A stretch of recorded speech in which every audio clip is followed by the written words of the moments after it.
Hello, everyone. Welcome back. Hope you're well. You know, I had a bit of a laugh and a joke last night on X. I said, am I finally going to be able to make a Starmer's finished video without getting my ass handed to me? I thought about it and I thought about it and I thought, what the hell, let's do it. Let's make a video called Starmer's Finished. What was happening last night? I was starting to get things like this coming up. Breaking: Labour's MPs leading coup on Keir Starmer named Shabana Mahmood. We're streeting and Wallace himself. Wow, that's his Home Secretary, his Health Secretary, and his Environment Secretary. It's game over for Starmer. And you can see that there's talk of a civil war underway. Yes, the Fabians are disagreeing with each other. Never a good sign for them, a wonderful sign for the rest of us. Or is it? What always worries me, I mean, I want Starmer gone the same as the rest of them, but what worries me is who he will be replaced with. That's the issue. If you look at the idiots around him and those that could possibly lead to further issues with this country, you have to wonder who will replace him. Barry Gardiner has come out with a couple of videos, and I want to play one of them. These are over on my X account. If you've not done so, please nip over and follow me on there. I will leave a link in the description. Try and build that up a little bit. Let's play one of these. Going on. Well, it's certainly the first time I've ever seen a cabinet minister saying that he's got full confidence in his boss. It's usually the other way around.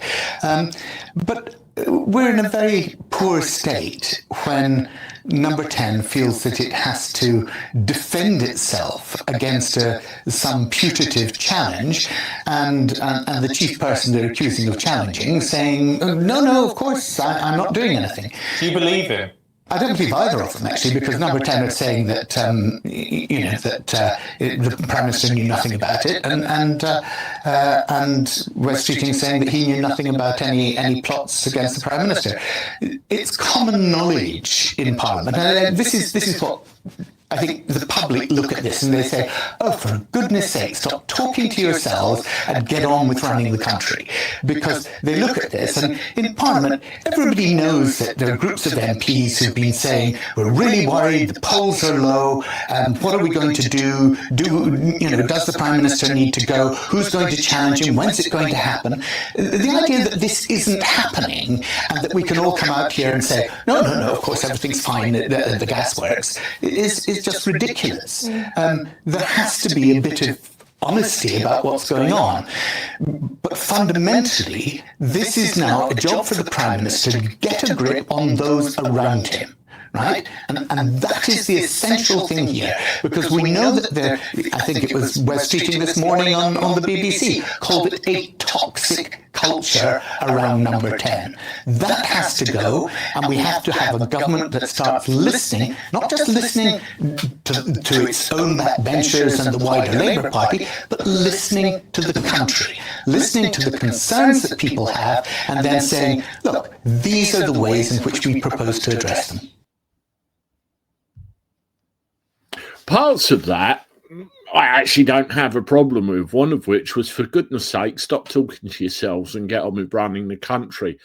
I mean, this is the thing with the Labour Party, isn't it? And the same problem we've had with generations of parties leading to the point we are now. They make a load of big promises, come out of a load of big guarantees and never keep them. And it layers upon layers upon layers until we get to a crescendo point.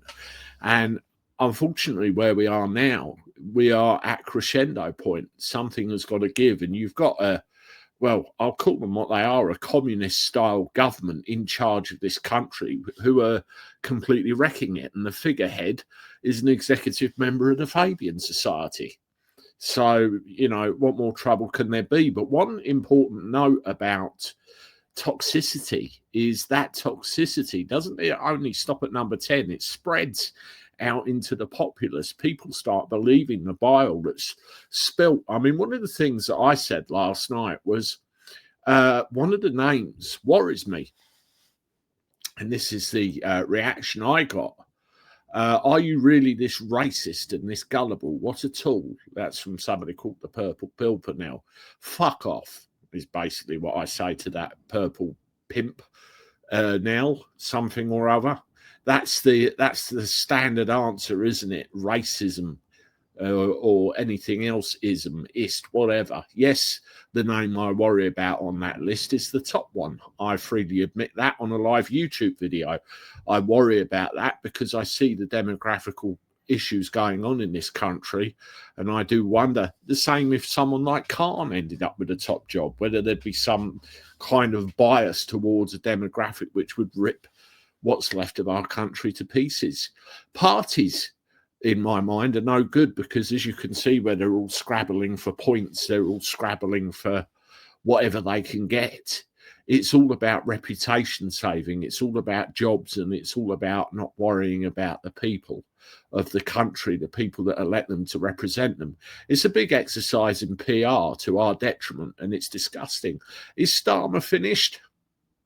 Sooner or later he will be, and the Labour Party will follow him. Is it right now? I don't know. Do you? You let me know in the comments.